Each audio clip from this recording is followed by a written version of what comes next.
Módulo 21 da frente 1 da nossa apostila 3, a gente vai rever o conceito de potência, que na verdade é um conceito universal, né? Potência a gente define com a relação entre energia e tempo, e apesar de existirem potências de todas das mais variadas origens, tipo potência luminosa, potência elétrica, aqui a gente vai estudar o conceito de potência mecânica, que de forma geral não difere muito das outras potências, basta a gente simplesmente diferenciar com relação à questão da energia, que é a energia mecânica na qual a gente vai ter o fundamento.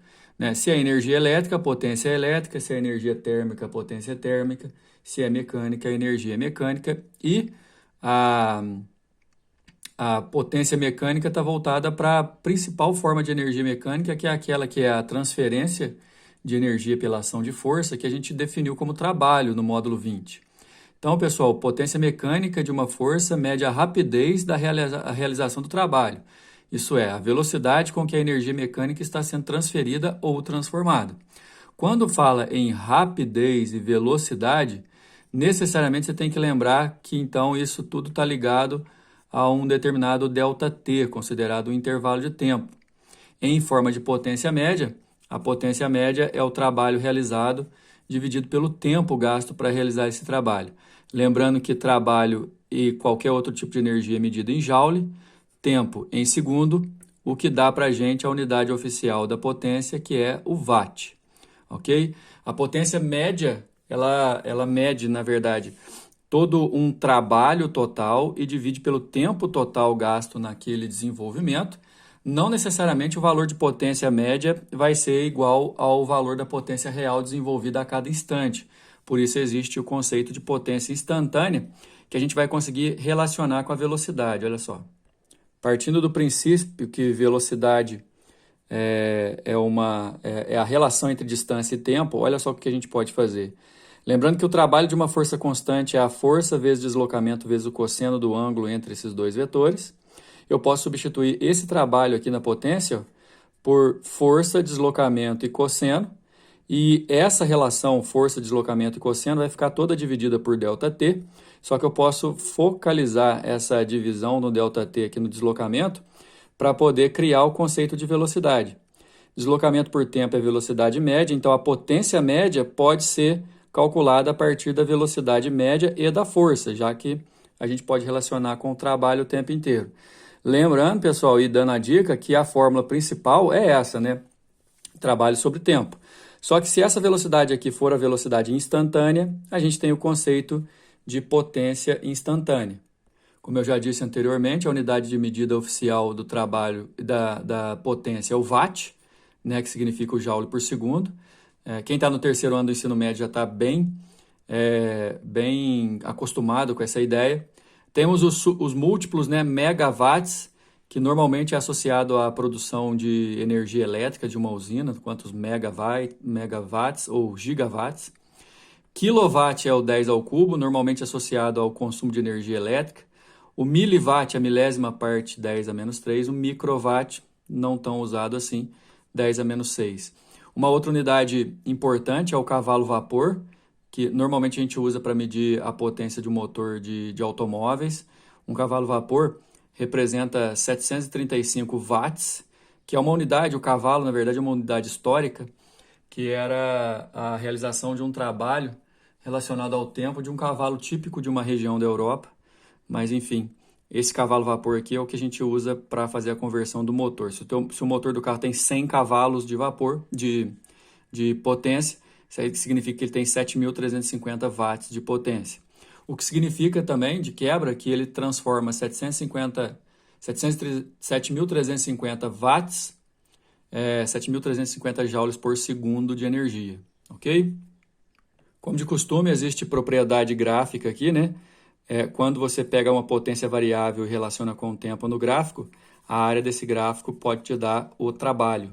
E a parte teórica da apostila de vocês se encerra com uma situação que é bastante específica, que é sobre a potência em uma queda d'água. né? Isso aqui é importante para a gente, já que no nosso país, a maioria das usinas de energia elétrica são usinas de hidrelétrica, né? Que usam o trabalho da queda d'água para poder gerar energia, né?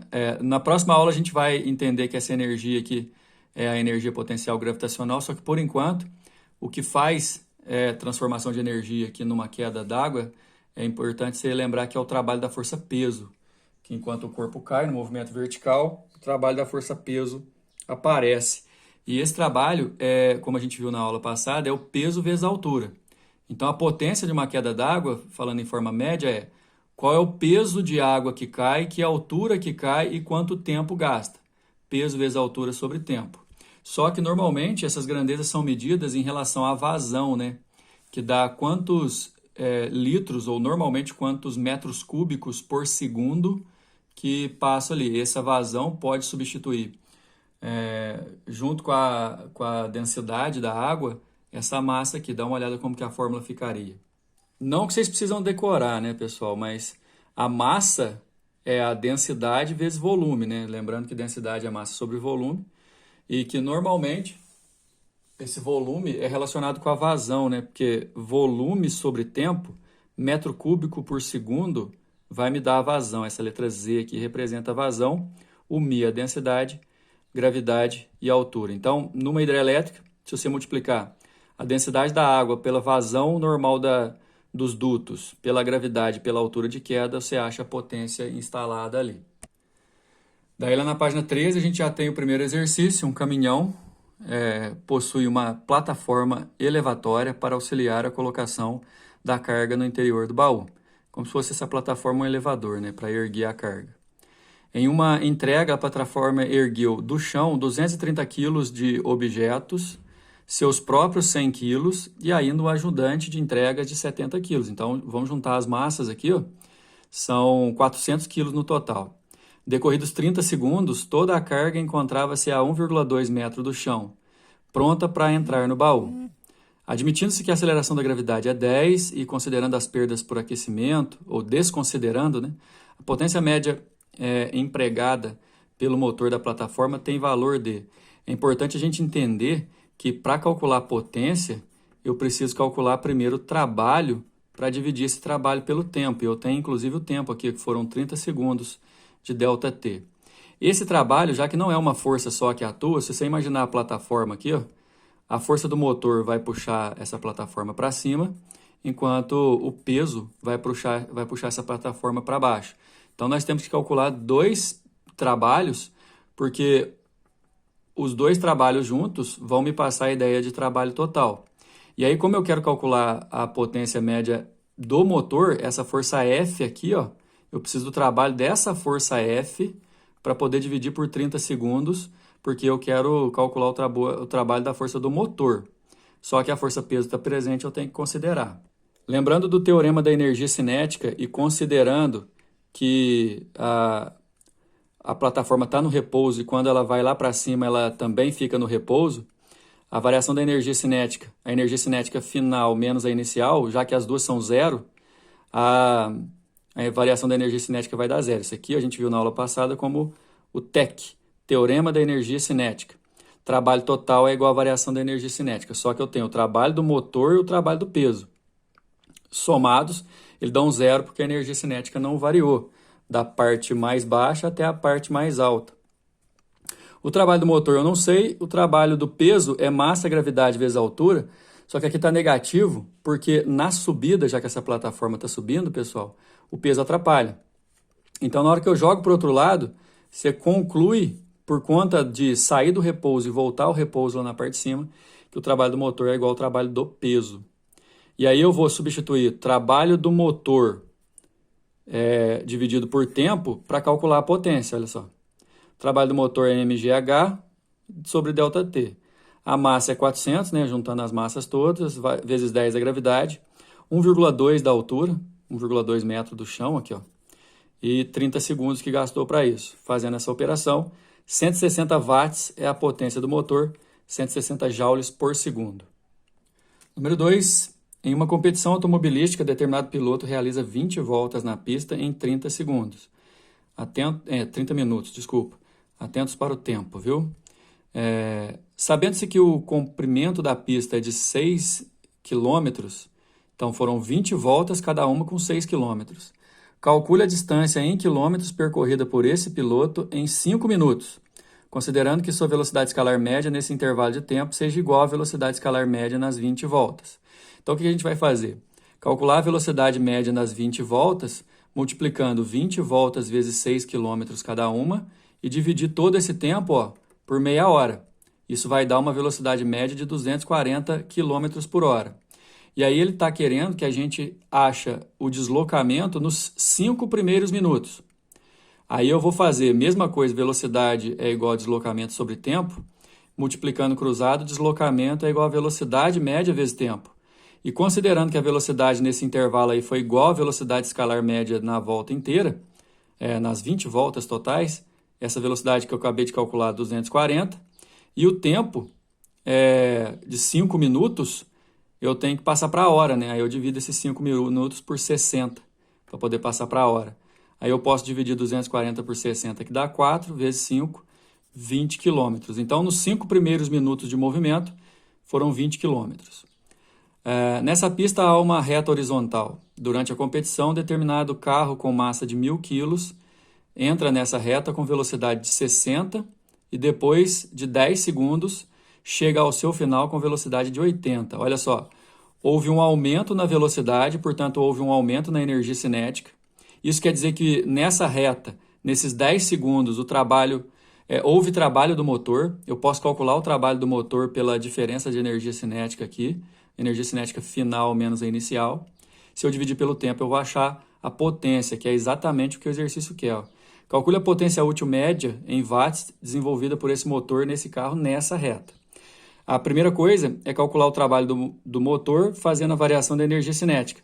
No final, você vai entender velocidade final ao quadrado sobre 2, massa velocidade final ao quadrado sobre 2, massa velocidade inicial ao quadrado sobre 2.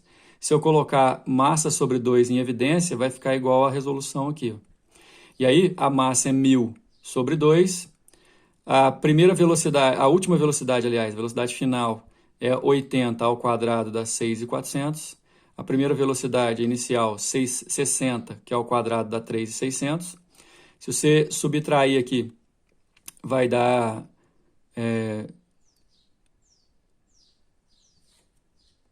2.800, que multiplicado por 500 vai dar esse valor de trabalho. Só que eu calculei o trabalho pelo teorema da energia cinética, só que o exercício queria, ou está querendo, a potência. Esse trabalho foi realizado em 10 segundos. Para calcular esse trabalho em 10 segundos, basta eu dividir o trabalho pelo tempo. 1,4 vezes 10 a sexta do trabalho dividido por 10 segundos vai dar, você conserva a base, subtrai o expoente aqui, né? 1,4 vezes 10 a quinta watts de trabalho. Número 3. Em uma construção, uma carga de 0,8 tonelada, isso aqui dá 800 quilos, é transportada em um elevador de massa 1 tonelada, 1.000 quilos. O sistema tem um contrapeso também de massa 1.000 quilos, 1 tonelada, como representado na figura. O motor aqui está puxando, né? Ele vai controlar a descida e a subida do elevador e o contrapeso ajuda, né? Para que o elevador suba na vertical com velocidade constante, informação importante para nós, velocidade constante. O motor que aciona o elevador precisa desenvolver uma potência D. Então, para ele subir com a velocidade constante, a gente tem que considerar algumas situações. Aqui vai aparecer a força do motor, aqui vai aparecer a força do contrapeso e aqui vai aparecer o peso total do elevador com a carga que está ali dentro, né? Adotando a gravidade 10, desprezando o efeito do ar, e o fio de aço 2 é enrolado no eixo do motor, que aí para dizer que é aqui que vai atuar o motor. Então, olha só, olhando para o elevador, você vai ter uma tração, que aqui está chamando de T1, que é o que liga o elevador ao contrapeso. Se tem a tração no elevador gerada pelo contrapeso, o elevador devolve no contrapeso. Bem ali, né? O contrapeso descendo para ajudar o motor a fazer o elevador subir. O motor realiza uma força T2, enquanto o peso do elevador puxa ele para baixo e o peso do contrapeso também puxa ele para baixo. Para a velocidade ser constante, a força resultante, por isso que eu falei que era importante, a força resultante em todos os corpos tem que ser zero. Isso implica que o T1 tem que anular o peso do contrapeso, por isso que aqui está escrito, ó, T1 é igual o peso do contrapeso para poder anular da velocidade constante. O peso do contrapeso é massa vezes gravidade. Lembra lá, o contrapeso tem 1 tonelada, 1.000 quilos, vezes 10 da gravidade, dá 10.000 quilos. Então, essa força aqui, ó, T1, ela vale 10.000 quilos, 10 a quarta, desculpa, 10.000 newtons, 10 a quarta newtons. Aí, detalhe, T2 e T1 juntos tem que valer o mesmo tanto que o peso do elevador total. Por quê? Porque a velocidade é constante, que é o que vai gerar essa segunda etapa da nossa resolução. O T1 mais o T2 tem que ser o peso total. Né? Eu sei, por exemplo, que o T1 vale 10.000 newtons, eu acabei de descobrir. O T2, que é a força do motor, eu ainda não sei. E a massa total do elevador, lembrando que o elevador tem 1 tonelada, só que tem 0,8 tonelada de carga lá dentro. Então, a massa total 1,8 tonelada, que é 1,8 vezes 10 ao cubo, quilos, e o peso é vezes 10 da gravidade. Aqui vai dar 1,8 vezes 10 a quarta, que se eu passar 1 vezes 10 a quarta para cá, T2, 0,8 vezes 10 a quarta. Tudo isso que eu fiz foi para descobrir o valor do T2, que é a força do motor. Lembrando, pessoal, ó, que potência é o trabalho, que é força vezes deslocamento vezes cosseno do ângulo, dividido pelo tempo. E que esse deslocamento pelo tempo eu posso trocar por velocidade, enquanto se está subindo, a força do motor também é para cima. Esse cosseno aqui é cosseno de 0, que vale 1. Então, eu posso falar tranquilamente que a potência média ali do motor vai ser a força que ele faz vezes a velocidade vezes 1. A força é o próprio T2, que é 0,8 vezes 10 a quarta. A velocidade a gente tem lá no enunciado, que vale meio metro por segundo, e vezes 1 a gente nem precisa colocar, né? 0,4 vezes 10 a quarta, que vai dar aqui, que eu colocando em notação científica, 4 vezes 10 ao cubo watt. O 10 ao cubo é quilo. 4 kW, a resposta da letra A.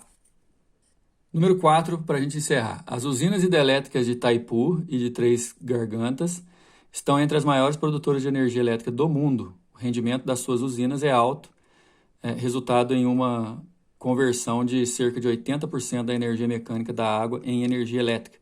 80%, vamos guardar isso aqui porque pode ser importante para a gente responder a questão. Itaipu tem uma queda de 200 metros e uma vazão de 60.000 metros cúbicos por segundo. Três Gargantas tem uma queda menor, porém uma vazão maior. Considerando os dados apresentados na tabela, conclui-se que a potencial máximo da produção de energia de Três Gargantas em relação a Itaipu, em um mesmo intervalo de tempo, é de aproximadamente, a gente vai ter que calcular a potência das duas. Vamos lá, a potência de queda é o trabalho do peso dividido pelo tempo. Só que o trabalho do peso é massa vezes gravidade, né, que é o peso, vezes a altura. A massa vezes a gravidade, massa, inclusive, eu posso, lembrando que densidade é massa sobre volume, eu posso multiplicar cruzado e falar que massa é densidade vezes volume, que é o que está aqui. Ó. Só que especificado que quando eu colocar aqui densidade vezes volume, o volume sobre o tempo vai dar a vazão. Então, ó, a potência de cada uma vai ser densidade, vazão, gravidade e altura, certo? Só que a gente vai ter que lembrar que a potência útil de cada uma delas é 80% desse cálculo que a gente vai fazer. Por isso que aqui na resolução, ó, já está aproveitando para não esquecer e multiplicando por 0,8. Então, vamos lá. A potência de Três Gargantas, que ele está colocando aqui 3G, vai adotar Z1 e H1. Aqui, ó, Z1, que é a vazão, e H1, que é a altura. Na Itaipu, Z2, H2. Aí, o que ele está fazendo? Como ele quer a relação no enunciado, dividir uma pela outra. Se divide uma pela outra, você vai cortar o 0,80, a densidade, a gravidade, e aí vai ficar só a proporção entre vazão e altura. A vazão da Três Gargantas é 120.000, enquanto a altura é 180, está na tabela. De Itaipu é 60.000 de vazão e 200 de altura. Então aqui vai dar para cortar um monte de coisa, né? Corta esses 4 zeros aqui, ó, do 120 e do 60.000. Eu posso cortar mais zero aqui, né? eu posso fazer 6 vezes 2, 6 vezes 20 aqui, que dá 120, e dividir por 12 fica 10 aqui embaixo, e 18 sobre 10 dá 1,8. Aí a resposta nossa é a letra B. Encerrando esse módulo, próximo módulo a gente vai falar sobre energia mecânica mais especificamente, energia cinética, potencial gravitacional, elástica. Até lá!